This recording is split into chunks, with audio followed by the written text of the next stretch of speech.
Hi, I'm Danette Baird, Christian psychotherapist, and I'm here with Carrie Farr on his show In Your Corner. And today we're going to be talking about suicide, so stick around.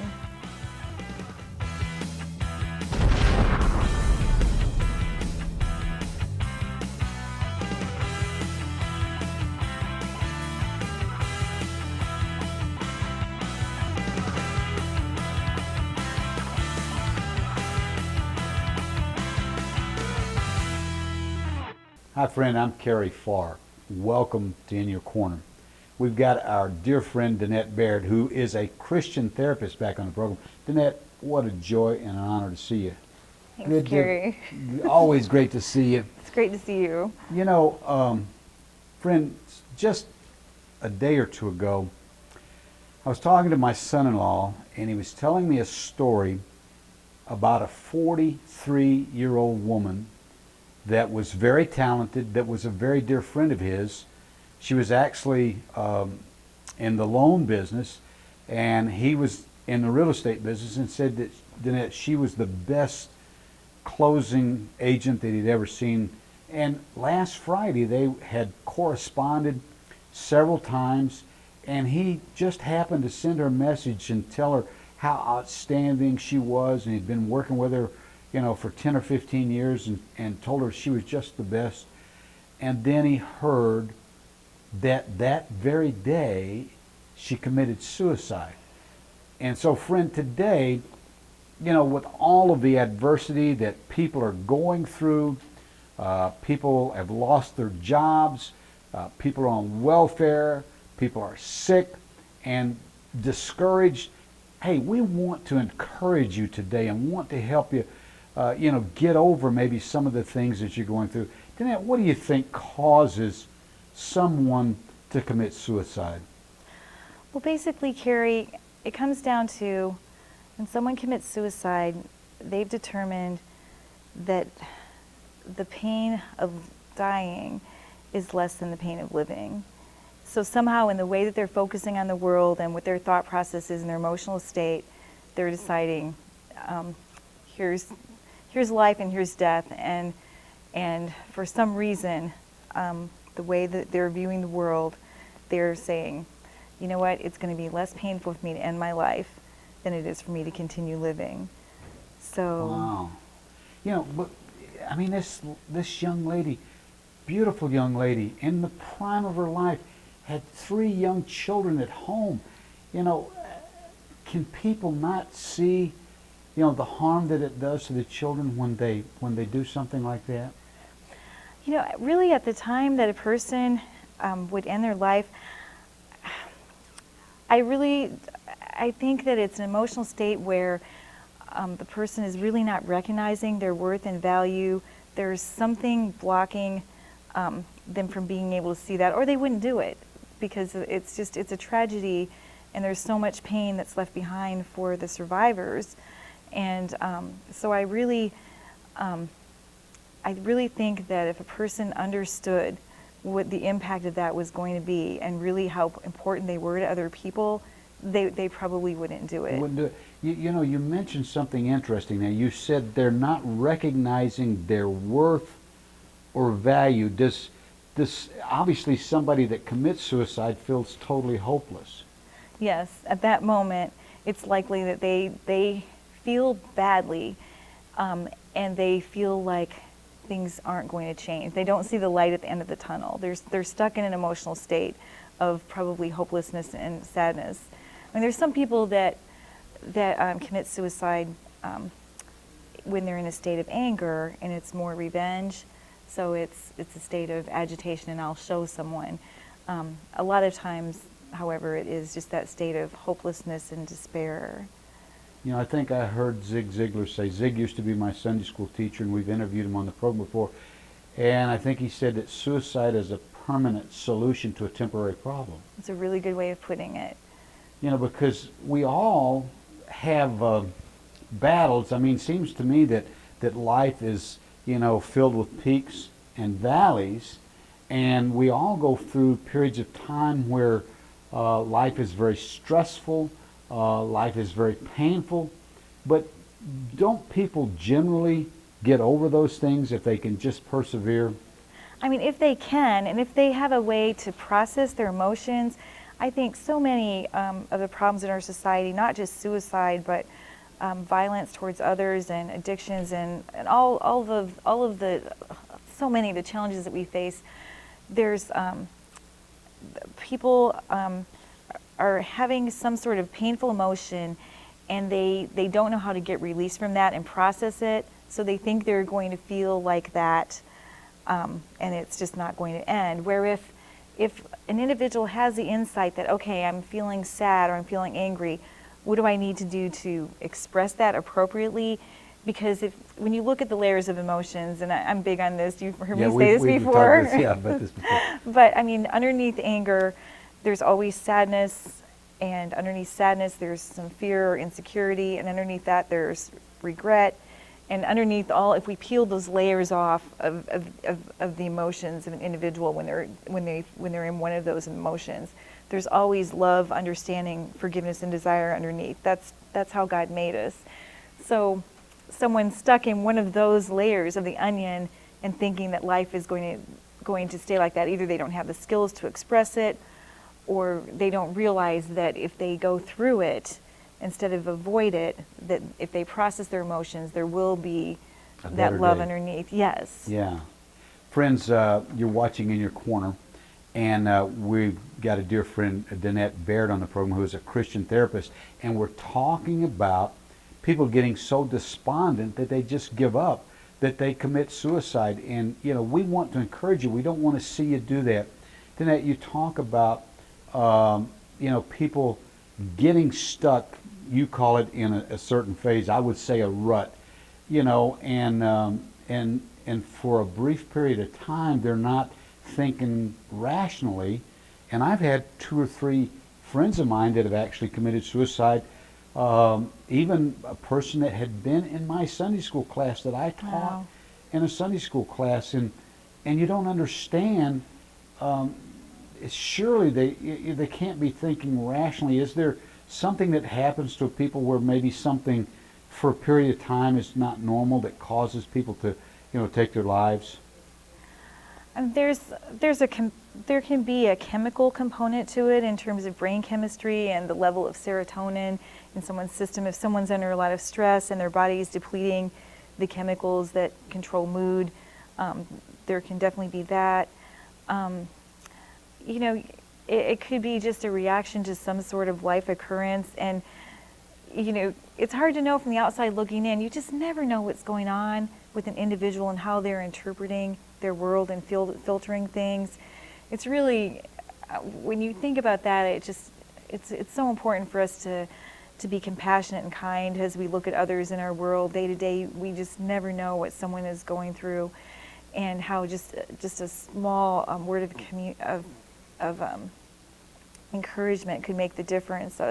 Could help somebody get over the hump. Yes, and I just heard a story just this past week. There's a little church in Muncie, Indiana, where I've gone some recently, and they have a sign outside of their church. It's a little country church, Antioch Church of the Brethren, and they change that sign from time to time. And the woman that is in charge of changing the sign, they didn't get around to it, and the sign said, "Who am I?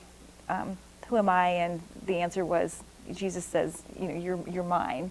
And so they found out that there was a woman who was driving down the road, I guess it was last week or the week before, who was on her way home from wherever to take her life.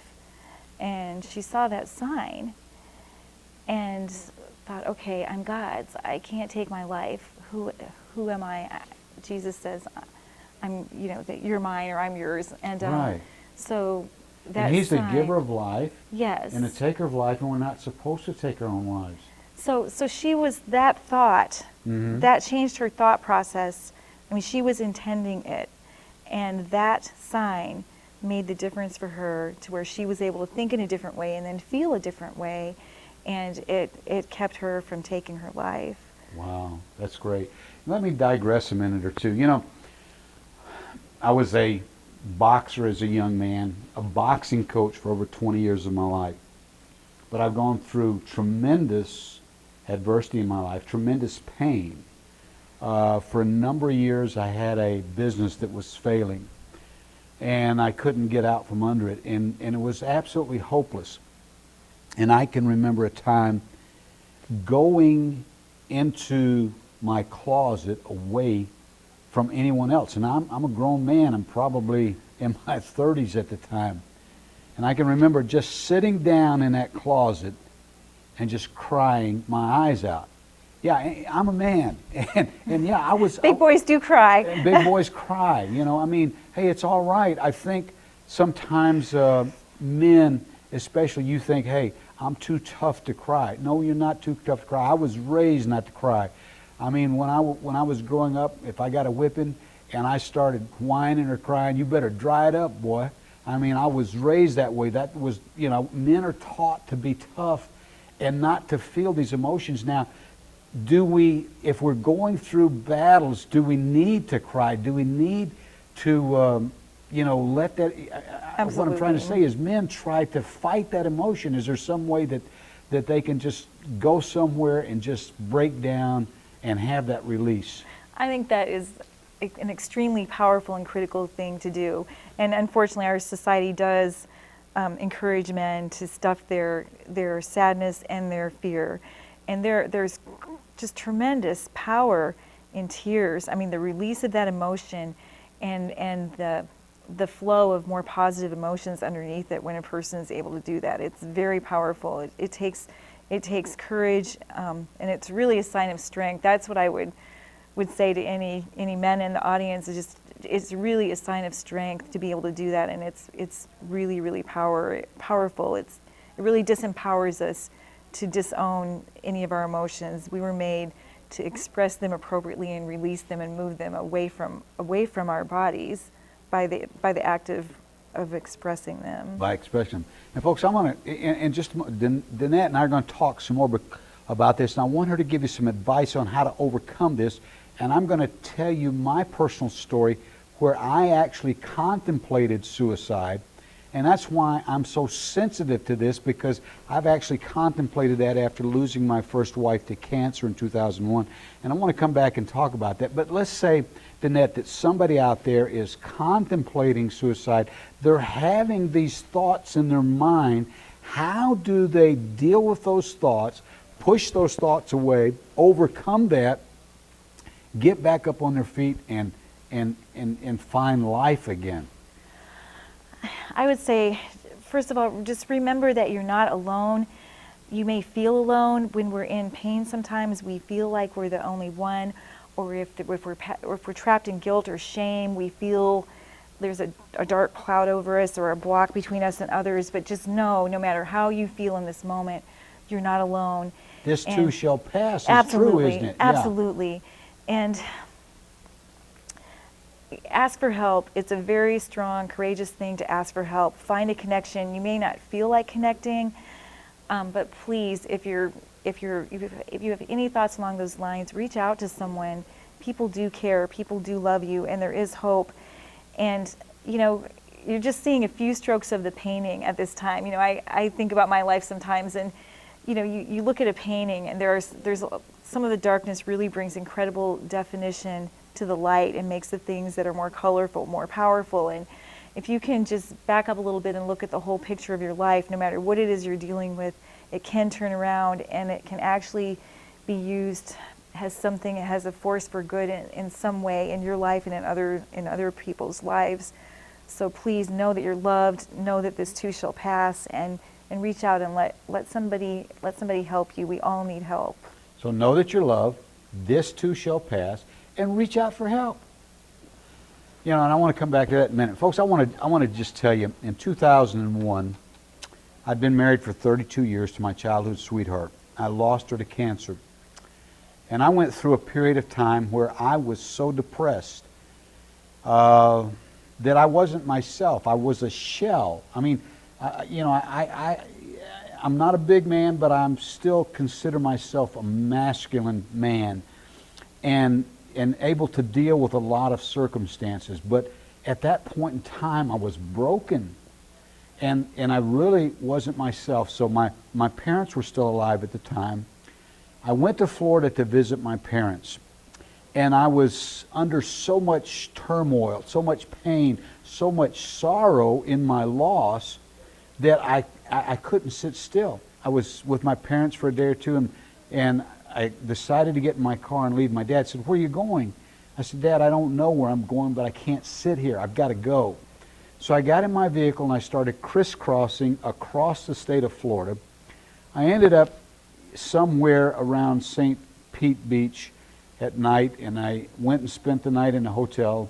The next morning I got up and I went to the beach and ran that morning for about 20 minutes. And as I was walking back to my vehicle, a lady of the night, a prostitute, pulled up next to my car. And she had her blouse completely open and there was absolutely nothing underneath. And she shook her body at me and motioned for me to come over in her direction.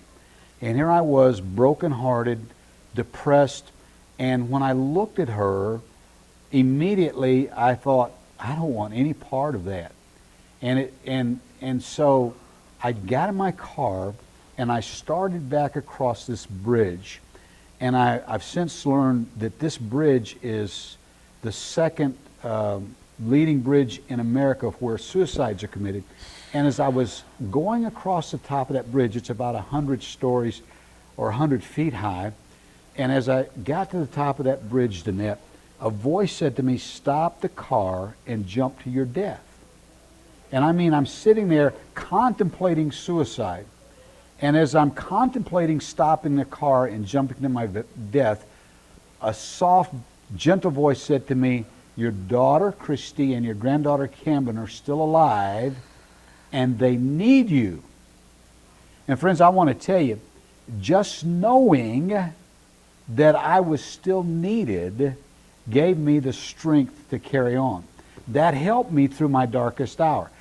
You know, within a year after that, God gave me another wonderful wife, and I've been able to heal. So that situation, as painful as it was, and even though I still miss my childhood sweetheart that I was married to for 32 years, I'll see her in heaven, and I was able to overcome that because I had something to hold on to, that I knew that God still had a plan and a purpose for my life, and I knew that somebody needed me. That's very powerful, yes. And you brought up a really important point too. You heard two different voices when you were there on the bridge. And I think it's when we're in a state of depression, a lot of times we're disconnected somewhat from the voice at our core, where the still small voice. And so when we're hearing voices in our head, the voices when we're disconnected, a lot of times will be those critical voices of just do that, or nobody's going to miss you, whatever those negative kind of voices are. And the voice of truth that is housed in our temple, you said that was a softer, more gentle voice. So anyone dealing with this, listen to the voices, discern where they're from. The voice of truth is going to be the still small voice that it might be harder for you to believe when you're stuck in a disconnected state. Just take a few breaths and listen for that still small voice. And as I was going across that bridge, I believe that was satanic oppression, yes, trying to get me to take my life. And friend, I want to tell you, if you're having suicidal thoughts and you feel something speaking to you, or a voice speaking to you, it's not God telling you to commit suicide. It is Satan. So reject that. The fact that, Danette, that I realized that my daughter and granddaughter were still alive gave me strength to carry on. But I read something where somebody said, "Hey, you may not be somebody in this world. Just like I'm nobody special. You may not be somebody in this world, but to somebody, you are the world." You see, I had at that time a little granddaughter that was 2 years of age, and I had a daughter, and to that little grandbaby, her papa was the world.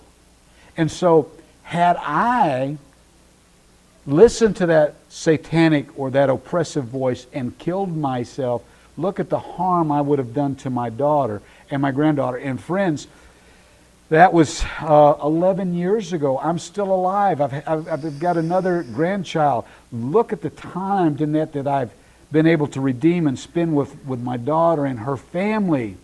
And I would have missed out on all that. Friend, don't miss out on what God has in store for you. God has a plan and a purpose for your life, and people need to be encouraged, don't they, Danette? Absolutely. And God can redeem anything. So don't get trapped in condemnation or, oh, how am I ever going to be redeemed from this? It doesn't matter what you've done or what you've thought, or I mean, it is just God can redeem anything. And the moment that we're able to surrender and just realize that we have infinite value and worth with Him, and we aren't our past, we aren't even our thoughts. You know, at our core, we are made. We have got Christ's image stamped on our hearts, and we have a purpose and a destiny and a value. And it is never too late for that to be redeemed. If you are breathing, take a deeper breath and just realize that truth. There's something positive around the corner. There's something positive around the corner. Friend, I want to tell you right now, God created you. I think it was Maya Angelou, the great poet, that said, and God don't make no junk. God has a plan and a purpose for your life. And God loves you. God loves you so much. In fact, the Bible says in John 3:16 that He loves you so much that He sent His only Son to die in your place. God loves you. And not only does God love you, there are other people that love you. And I want to encourage you today. Don't give up. Don't quit. Don't, chuck it in. Just keep fighting. We're going to go through peaks and valleys, but if you're in a valley and if you'll just keep walking through that valley, eventually you're going to come out of that valley and you're going to start going up a hill, and eventually you're going to be on a mountaintop. And that mountaintop experience, and you won't stay there. I mean, life is peaks and valleys. But number one, give your life to Jesus Christ and recognize that you are a miraculous creation and that God has created you for a specific purpose and has a plan for your life.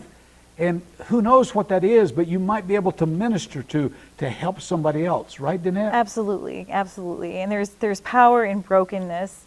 I think I still have it on my keychain. Let's see. Excuse me. Hold on for a second.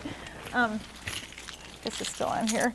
Yeah, this is just my 6-year-old niece Caitlin was looking at my keychain one day, and I've got part of a little canister on here that was meant to keep, I don't know, stuff in, pills or mints or whatever.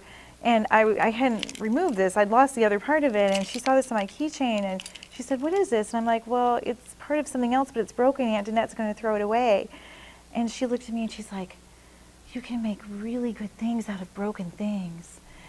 And she knows children. They know the truth.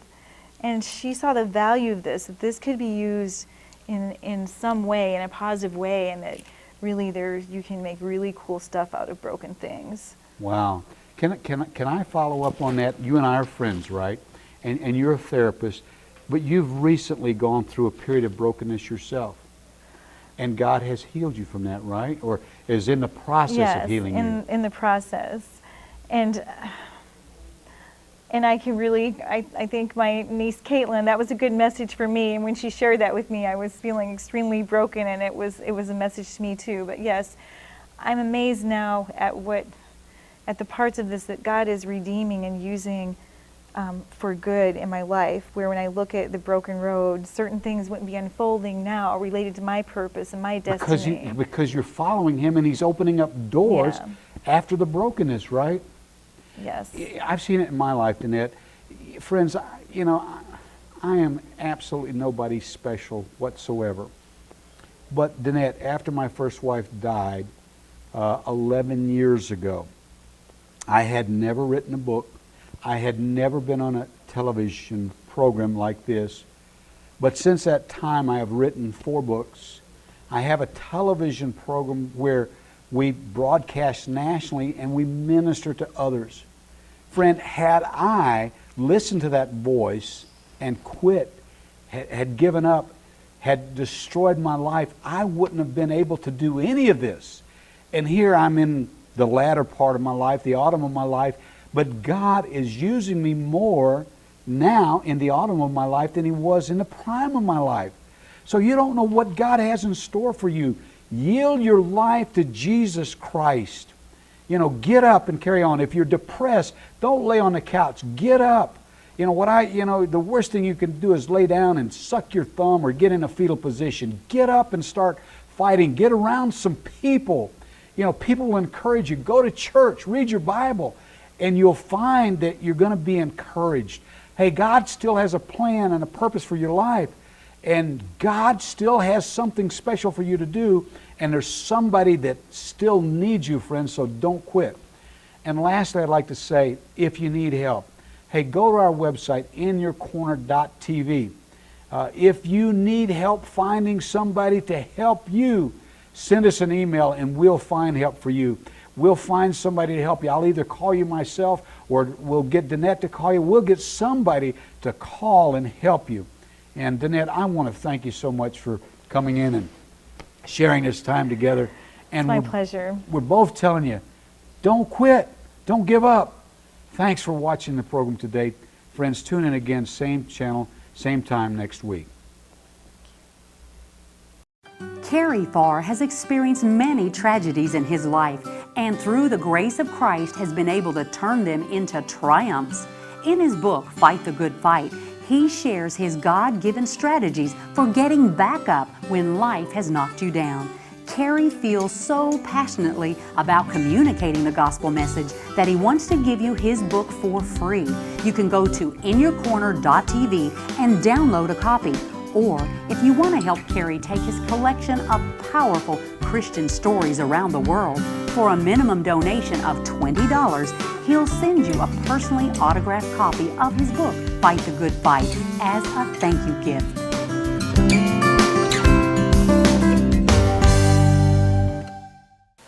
Hi friends, we're in the boxing gym today and I want to appeal to you.